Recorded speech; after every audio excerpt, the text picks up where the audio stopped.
Start हो रहा है जिसका नाम लाइन सीरीज ग्राफ या इसे टाइम सीरीज ग्राफ बोला जाता है। बेसिकली इसको टाइम सीरीज बोलने का रीजन समझ लो क्या है, क्योंकि इसके अंदर हम किसी भी डाटा के अलग अलग टाइम पीरियड्स को क्या करते हैं, ग्राफिकली रिप्रेजेंट करके आपस में क्या करते हैं, उसका कंपैरिजन करते हैं बेसिकली। और ये जो चैप्टर आता है आपका 4 मार्क्स के अंदर कैलकुलेट होता है, और सबसे इजी लगा लो पूरी इकोनॉमिक्स के अंदर सबसे इजी चैप्टर यही है आपका। ठीक है, यही एक, अगर स्टेट्स की बात करें तो ये है, और अगर माइक्रो की बात करते हैं तो प्रोड्यूसर इक्विलिब्रियम। ठीक है, जो कि 5-5, 7-7 मिनट के ही चैप्टर है आपके।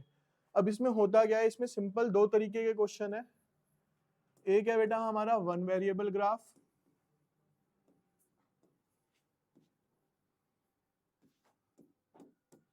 ठीक है। 1 वेरिएबल ग्राफ का मतलब है कि यहाँ पे जो भी डाटा गिवन होगा आपको क्या होगा, सिर्फ एक सिंगल टर्म में गिवन होगा, जैसे कि मंथ, और यहाँ पे साथ में दिया हुआ आपका प्रोडक्शन।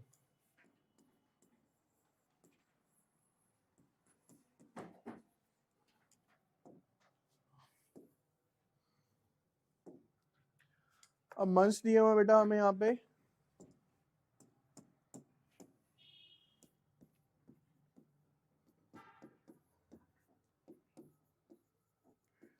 मार्च, अप्रैल,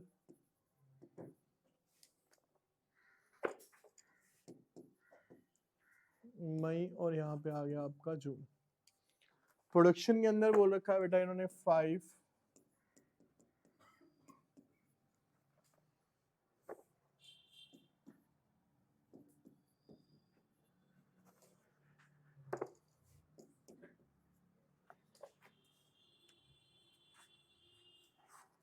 ठीक है। अब इसका हमें क्या बनाना है बेटा, 1 वेरिएबल एक तरीके से ग्राफ बना के दिखाना है। तो यहाँ पे ग्राफ देखिए किस तरीके से बनेंगे इनके। एक साइड आपने लेने हैं नीचे मंथ्स, और एक तरफ लेना है आपने प्रोडक्शन।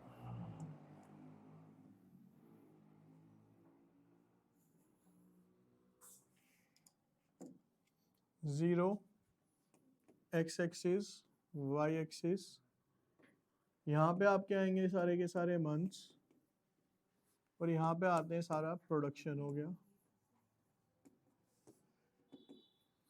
मंथ्स में जाए हम बेटा तो जनवरी, फरवरी, मार्च, अप्रैल, मई,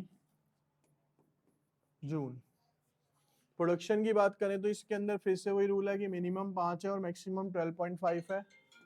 तो 5, 10, 15 और 20।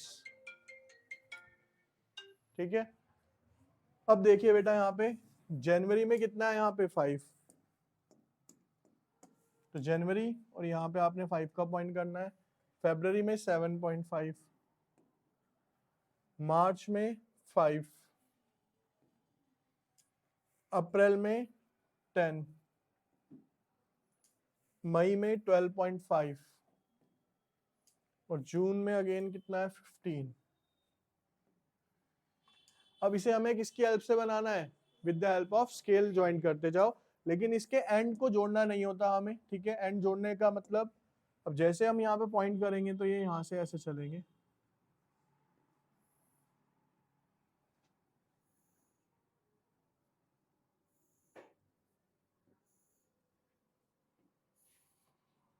ठीक है, तो ये क्या बन जाता है बेटा आपका 1 वेरिएबल ग्राफ बन जाता है, किसके अकॉर्डिंगली, टाइम सीरीज के अकॉर्डिंगली। अब ये क्वेश्चन क्लियर सबको।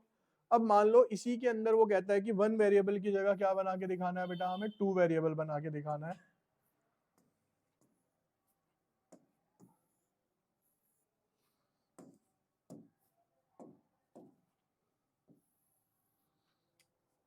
अब मान लो उसने प्रोडक्शन के साथ साथ हमें यहाँ पे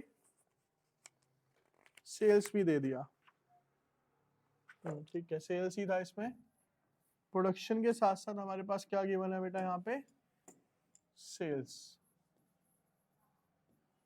सेल्स मान लीजिए हमें दे रखी है 7.5,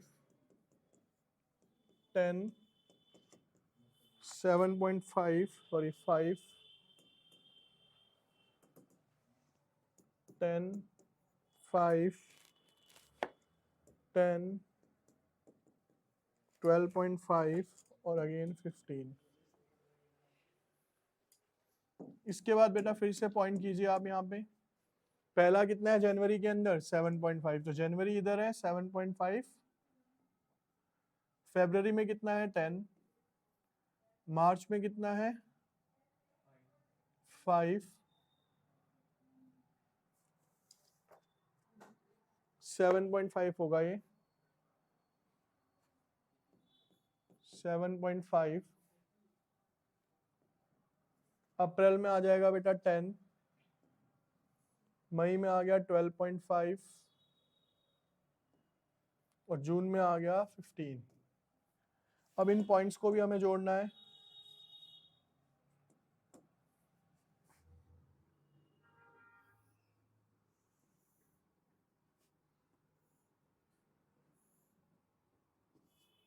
ठीक है, तो ये क्या बन गया अब हमारा 2 वेरिएबल ग्राफ। इसके अंदर आप अलग कलर यूज कर सकते हो या क्या कर सकते हो, डॉटेड लाइन यूज कर लो, कैसे भी कर लो।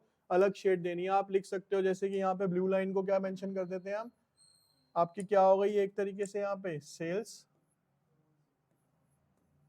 और ये वाली क्या हो जाएगी यहाँ पे प्रोडक्शन। तो ये वाला जो बन गया बेटा, ये क्या बन गया अब आपका यहाँ पे 2 वेरिएबल ग्राफ। इसके अंदर एक चीज और जो हमें ध्यान में रखनी होती है वो क्या है, ये समझो। अब कई बार हमें डाटा गिवन होता है जैसे कि 1000, जैसे अब एक क्वेश्चन है वहां पे डाटा गिवन है 100, 640, 670, 780, ठीक है। अब देखो हुआ क्या, डाटा समझो 600, 640, 670, 690, यहाँ पे कितने कितने का गैप है, 40, 50, 60 का। अब लेकिन अगर मैं मान लो 100 का गैप लेता हूँ, तो 100, 200, 300, 500, 600, 700, तो बहुत बड़ा ग्राफ बनाना पड़ जाएगा। मान लो ये थाउजेंड्स में, तो मेरे को और बड़ा ग्राफ बनाना पड़ेगा। तो मैं क्या कर सकता हूँ, यहाँ से स्टार्ट करता हूँ इसको, कहाँ से, डायरेक्टली 600 से।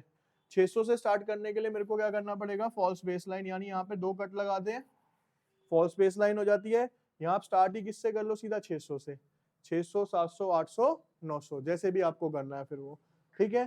तो फॉल्स बेस लाइन का यूज क्या होता है कि जब हमारे पास डाटा बहुत ज्यादा होता है तो उस डाटा को रिप्रेजेंट करने के लिए हम यहाँ पे कट लगाने का मतलब क्या, उससे नीचे वाले टर्म हमने नीचे खत्म कर दिए, उससे ऊपर से ही हमने क्या करा, डायरेक्टली उसको स्टार्ट किया है। क्लियर है जी।